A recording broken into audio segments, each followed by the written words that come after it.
Hello and welcome to City Connections. We're here today down in the Starr Gennett area. We're going to be talking about a special event coming up. With me I have Beth Searles, our director of Starr Gennett, Karen Montgomery and Tony Foster, who are on the board of Starr Gennett. Before we begin, this is Beth's last event as director because you're going off to school. And what are you going to be doing? I am going to get my master's and hopefully a PhD in musicology. Cool. Great, and then you'll be back to the city to help us out, help with Starr Gennett, because she has a walking history of what's going on here. It's amazing. Well, why don't we just start out and begin by explaining what the date is and what's going to be happening. Great. Well, we are going to be presenting in partnership with a number of community organizations the inaugural Gennett Records Walk of Fame celebration. Now, for your viewers that don't know what Gennett is, what the Walk of Fame is, I think it would be good to maybe give them just a little bit of background. The last time we were here, it was freezing cold, and we just kept going on and on and on today. Actually, I think we had the same board, and this is what we're going to be celebrating that day, laying the medallions will already be placed on the sidewalk, on that side, I believe, right? Yes, that's correct. And you're going to put 10 down first? We will be installing 11 and have the 12th on display that day. We are honoring the legacy of Gennett Records, which was headquartered right here where we're standing, and just beyond the viewer's sightline, right over there, is where the recording studio was, where people like Louis Armstrong made their first recordings, Duke Ellington, Gene Autry, a lot of people recorded, and we're honoring them by putting big records in the sidewalk that's part of the Whitewater Gorge Trail that runs through the site.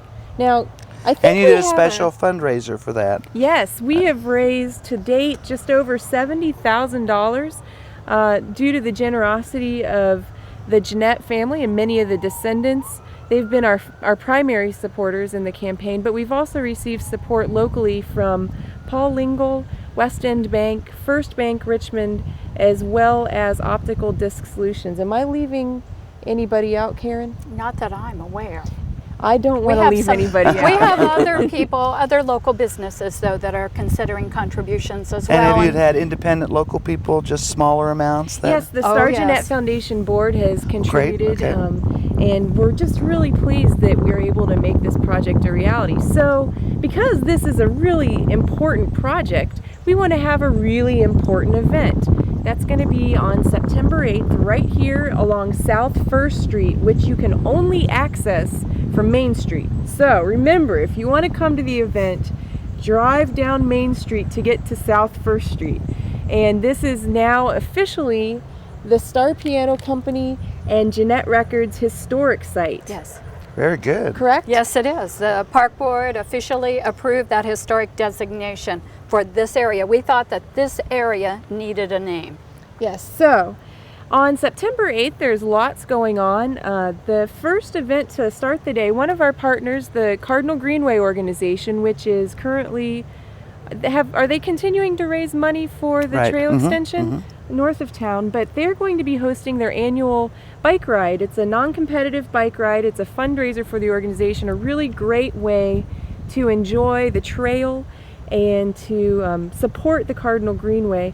But that starts at 8:30 in the morning on September 8th. There's going to be several different routes. I think there's a 50-mile route that starts at 8:30, a 10-mile route that starts at 25 miles.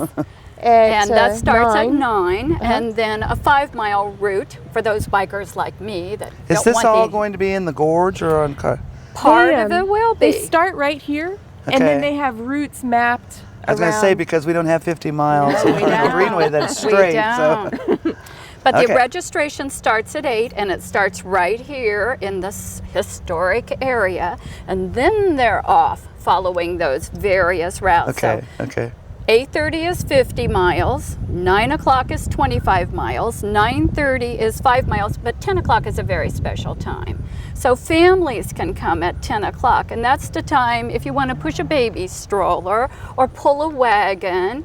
That's a good idea. We said 5 miles, but it's however long the family would like to go as they traverse the bike trail. Cool. Now we should mention for the whole day, as Karen said, registration is at 8. 8. And the whole day we are asking that guests park in the city municipal lot, which is right by the city building off of, I guess that's what, 4th and 5th Street. 4th and 5th Street, right? And then the new county parking lot right across from the courthouse. Unfortunately, we do not have parking installed at the Starr Historic site yet, so we're going to be shuttling people from those parking lots. Except for handicap. We will have handicap accessible parking down here. So that's the start of the day. And then, Karen, do you want to talk a little bit about the family activities? Well, I'm pleased to announce that Parks and Recreation's taking a major lead role in organizing family activities from 11 o'clock until 2 o'clock in conjunction with our good friends at Earlham College. They have blessed us with monetary resources and an immense number of volunteers. So right on this site there will be 2 huge blow-ups, which families know from Family Fun Fest. And there will be activities like chalk art contests, there will be strolling magicians and balloon makers, but there'll be activities, child-appropriate activities here at this site. And all while those are going on outside the building, inside the building is a huge stage, and at 11 o'clock, the unveiling of a tremendous Hoagie Carmichael at the piano statue will occur, and the Earlham Jazz Combo will begin the day's music events with Hoagie Carmichael songs. It should be fabulous. So a huge unveiling inside this pavilion kicks off the day's music and Gennett Records events at 11 o'clock. So that's our first Earlham College group, and it will be followed by a group that will really rock the rafters. This I can assure you. What is going to happen to the sculpture once it's unveiled? Will it stay down here? It stays right there all day. Cool. And visitors who come anytime during the day can see that statue. Where will its home be after that? Well, it will leave town. It is only here for this. This is its last time on a tour of the state. It's a project based in Bloomington, Indiana. Hoagie Carmichael was from Bloomington. He went to Indiana University, and we do have the support of the Indiana University Alumni Association for bringing the sculpture here on its tour. But it's a project that a group of Bloomington residents are working on, and it's a life-size bronze sculpture of Hoagie Carmichael at the piano. And it's touring the state, and they will install it in Bloomington at the end of its tour. And we're lucky enough to be able to host it in conjunction with our celebration. So it is enormous, and when you think life size. So inside this pavilion, which I think about 600, don't you think, Tony? Oh, sure. Capacity of 600 will be a huge stage for all of the music events that will be going on all day.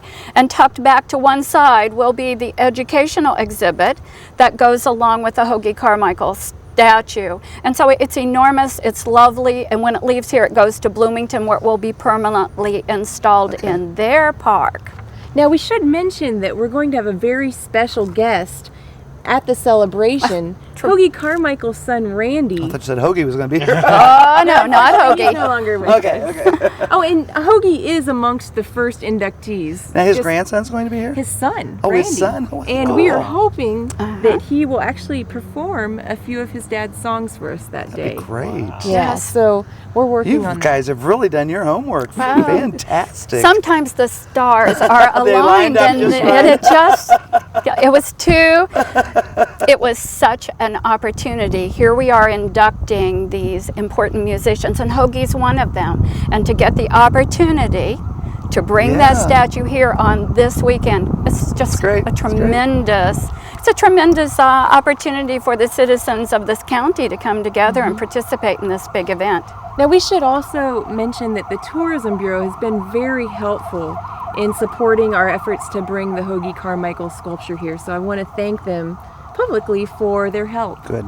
Now, let's see, we're up to about 2 o'clock in the day's goings on. That ends the carnival. Well, we have all the family activities, and we're starting to have the music events on the big stage, Earlham College, the jazz combo, and then I said rock the rafters, that's the drums.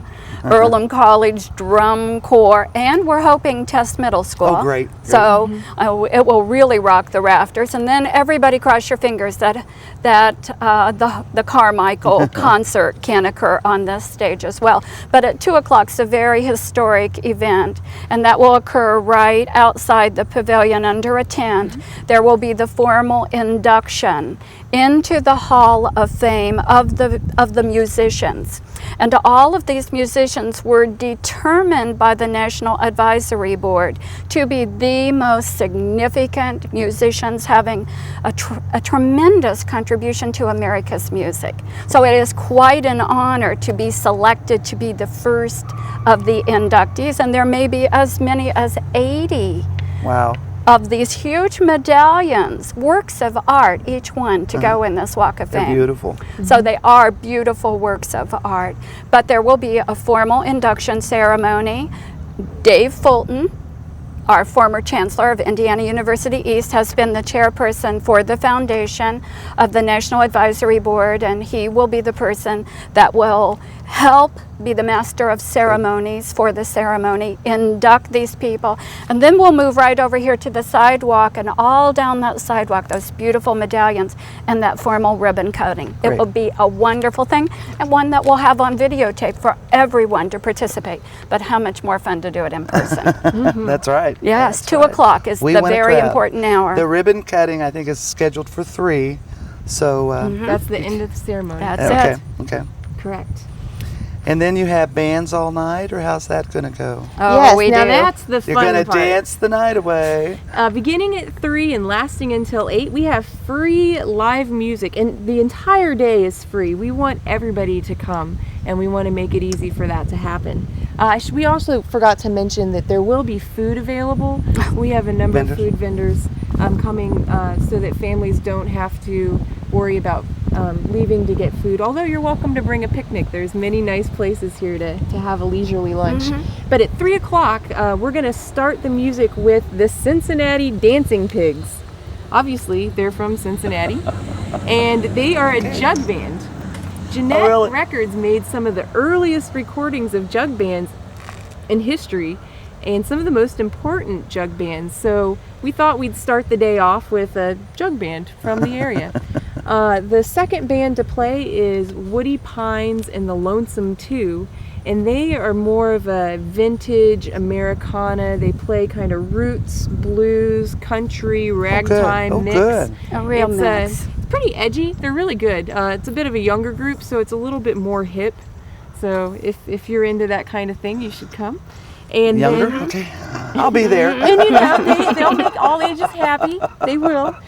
The last group will be Dave Greer's Classic Jazz Stompers, and they have performed in Richmond a number of times. They're very good. And they specialize in the traditional jazz that was recorded in Richmond. So they will close the evening out. We expect to be done around 8. The event is rain or shine. If it rains, we'll be in this logo building. There's a roof, and it'll be great. Very good. Well, Tony, why don't you kind of give us an idea? I think we have a few more minutes left to explain how we got to this point. Okay. And then how they've just taken off with it. It's amazing. Yeah, the whole redevelopment of the Starr Gennett area has been in the works for literally decades. There have been many different volunteers that have helped get us to where Why we don't are show today. some of them. And those individuals Show a helped picture lay of the the gorge. groundwork for the planning that has helped us to start to develop the Starr Gennett area. We have, in 1966, a group was formed called SPUR, which stands for the Society for the Preservation and Use of Resources. That group started acquiring land in the Whitewater Valley Gorge that would eventually be what is now our Whitewater Valley Gorge Trail. In the 70s, the Chamber formed a committee to help redevelop the Starr Gennett area of the gorge through planning, community support, public support, and then in the 90s, we received some funding that helped kick off the redevelopment that we have today. In 1991, the city was given a Build Indiana award of about $1.5 million. The city then used those funds to leverage other grants, which helped us rebuild the street, provide a storm sewer that helped us do clearance, environmental remediation, to help us rehabilitate the building behind us, the logo building.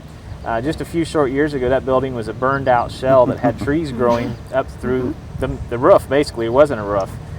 So we've done that, and there's many more things that need to occur. We do have some other grant funds lined up for the continued redevelopment that will include water and sewer, so we can build restroom facilities, extension of the trail, and possibly long term we'd like to build an outdoor amphitheater down here as well. So there are many things to come, but we have come a long way just in the past few years. The city's, the total project for the trails and the renovations, a little over $6 million, and the city's only put in like $400,000. Yeah, the city's put in just under 10% of the total project, and that is because of the tremendous community support we have. The support of the Starr Gennett Foundation and their efforts to help raise funds has really kept the costs for the city to a very minimum. It's been great. Well, and Tony, part of the reason too, wouldn't you say, is the historic importance of this area? Absolutely. This site. This site used to look like this. Can you hone in on this? How many factories were down here? There were 20 acres of buildings. Yeah, The entire I wanna say site like was about 30 acres. Like 60 or 70 buildings. Yeah, it was. And quite a it was complex. just the hub of the community where all of our industry was. And then we went in our recording studio. I got it. We have, this is a picture of that. So there is a lot of history down here, and we want to recapture that. We want to savor it and remember it because it is part of the fabric of our community, a very important part. But we also have pictures of what we're going to look like when we're finished. Okay. You want to start that one first? Okay. Mm-hmm.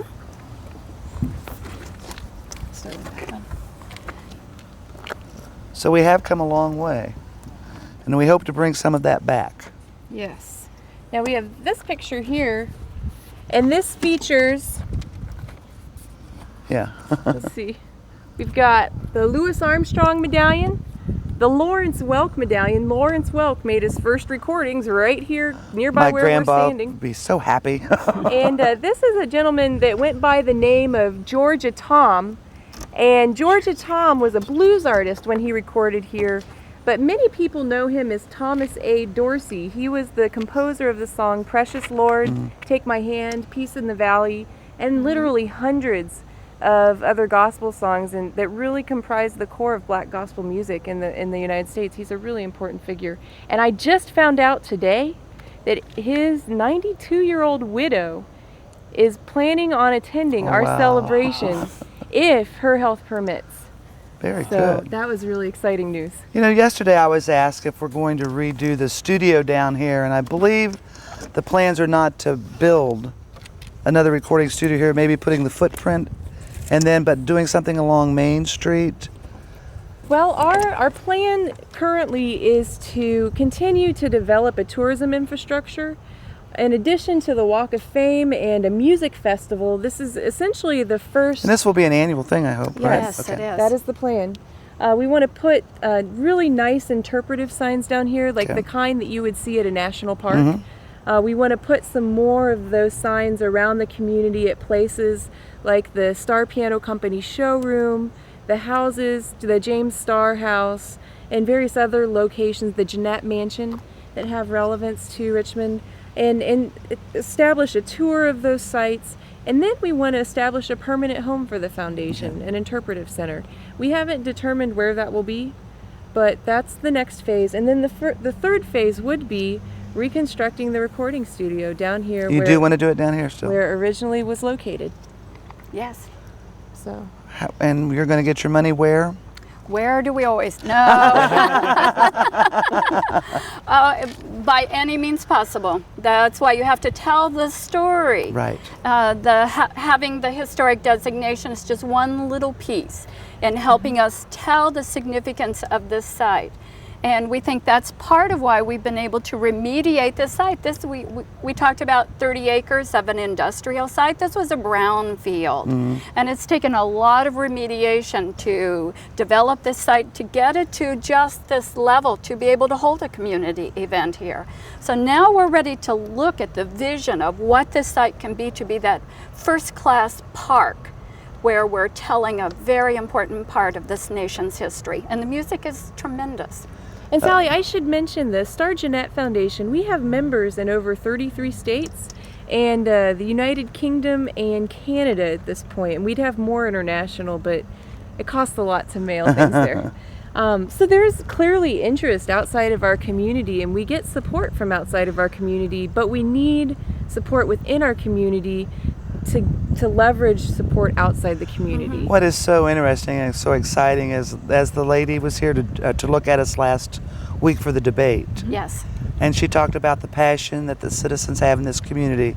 You guys are a great example of that. Well, thank you. You have a passion, and you have put your head pedal to the metal and you're making sure that this works, and that's what it takes with any project that you want to do. Leadership and people that are truly committed to doing it. So I know that it will end up well. Thank you. Will be a fabulous day. It just takes a little time, and people have to understand that you can't work miracles overnight. But look how far we've come just in the past 10 years. That's right. So I like what Tony said about leveraging. And when the local community gets behind a project, I'm convinced that magnificent things can occur. So while we're planning for September 8th, mark your calendar, all day, Gorge Park, this fabulous event for the Walk of Fame, we're already planning for next year. So we're doing it in conjunction with the International Model T Festival, and we already have a date to put on everyone's calendar, July 28th. And this then, you're going to see the Walk of Fame grow and grow until it becomes the significant tourist destination that we believe it has the capacity to become. Let's tell the story, and let's create the place where people can come and truly enjoy the city and the county. Just a minute for the Model T convention that's coming next year, which is very exciting, bringing all these people from all over the world here. But one of the things they're going to do is drive down our trails.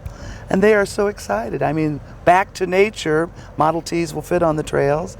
So if we'll certainly put out notice what afternoon or morning they're going to be doing that. But you know, we're just setting them up for a wonderful event down here. So thank you all very, very much. Oh, that's quite all right. It'll be wonderful for them. They'll have warm memories when they leave here, and it will be wonderful for the citizens of this community and this county, this whole region. You know, September 8th, besides the Starr Gennett celebration, what else are we going to have going on in the community? Well, we're working very hard to create a synergy between organizations. One of the things that is in our permanent plan to develop a tourist attraction here is partnership. If we don't work together as a community, then we will not attract tourists here. Yeah. Right. We have to do it the together. national road, the nation's first highway, federally funded highway. We have the Underground Railroad. We have the recording legacy, the car history. It just goes on and on. It's incredible. So in an effort to recognize that partnership and create a synergy, we're working with Main Street, and they're hosting their Rooftop Rendezvous, their annual event on top of the parking garage in Uptown. We're working with them. We're also working, like I mentioned, with the Cardinal Greenway. And they're doing that on Friday night. That the is Friday 7th. night, correct. We're working with the Cardinal Greenway, like I mentioned. We're also working with the merchants in the Uptown area. I understand they are hosting a street festival that day with music and vendors, and You can just wander the whole downtown area and down to the gorge. So. And I also understand in the Depot District they are going to be having special events that day as well. So it's going to be a citywide party. There'll be plenty to do in the whole community, and you also have a store down in Fort Wayne Avenue, don't you? Yes. Do you have hours for that people, if they're interested in buying anything, could start supporting you now, give contributions? Yes, it's open Tuesday through Saturday. I believe it opens about 11:30 every day and stays open till about 6. Well, we're going to actually have a gallery. We call it Gallery in the Gorge. And the day of our event, we'll have our merchandise, like our wonderful Starr Gennett polo shirt. We'll also have a commemorative T-shirt that we're designing with. It's Louis Armstrong seems to have captured everyone's imagination of all these various medallions we're producing. But we'll have items like that for sale that day here in the park. And before I forget, the events going on September 8th would not be possible without the support of the Wayne County Foundation. We mentioned Earlham, we mentioned the Tourism Bureau, the city, the Parks Department, the IU Alumni Association, but we also need to recognize the Wayne County Foundation. So. And everyone out there needs to understand that this is for you. We want all of you to come down, see what's happened here, but just also to come down and help us celebrate. This is just one more opportunity in our community where volunteers have gotten together to provide good, clean entertainment for your entire family, and we certainly hope that you will partake in that. Well, Tony, do you have any final words for us, or? The city just appreciates the ongoing support of not only the Starr Gennett Foundation, but our citizens and other businesses that continue to help and support all of our efforts, because without them we couldn't be doing what we're doing today. So true. Karen? It's been, Beth used that word synergy. And it simply none of this would have taken place if it weren't for the synergy between the City of Richmond and with Parks and Recreation and many other departments, the foundation, the local business community, and ever so many citizens of this community who do believe this is a wonderful place to live, and let's make it very, very special for all. Thank you, Beth. Final words from Beth Searle, who's leaving us. I will be back Good. September 8th. Okay. I would not miss it You for better the be. world. I'm very excited, and I've just been so blessed to be able to help the community honor this legacy. It means a whole lot to me. Well, you've done a great job. Beth, Karen, Tony, we thank you. To all the citizens out there, please join us September 8th. Come down to the gorge and see the Starr Gennett and enjoy. Thank you very much. We'll see you next time.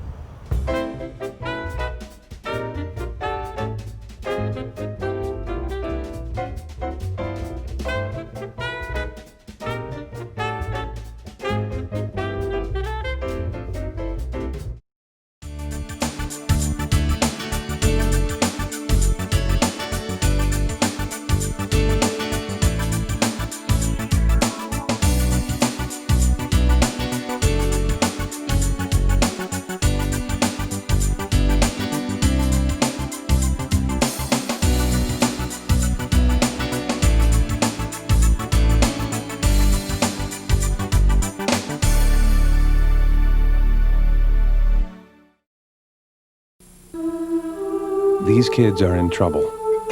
They're not getting high on drugs or stealing. If they were, you'd do something about it right now. But why is it almost half of all parents who suspect their child has a problem learning wait a year or more before getting help? Why? Kids with learning disabilities are smart. They just learn differently. Call now. The sooner you get help, the better the chance your kid has.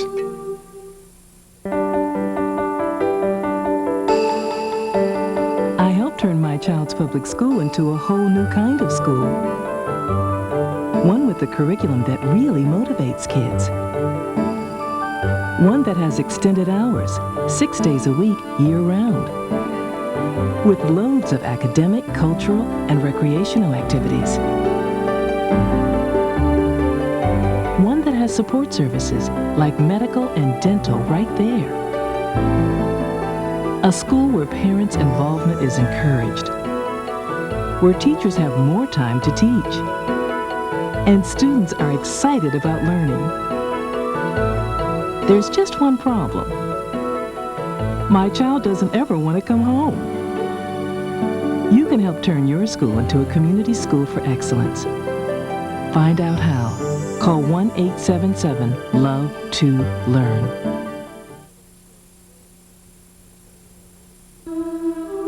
These kids are in trouble. They're not getting high on drugs or stealing. If they were, you'd do something about it right now. But why is it almost half of all parents who suspect their child has a problem learning wait a year or more before getting help? Why?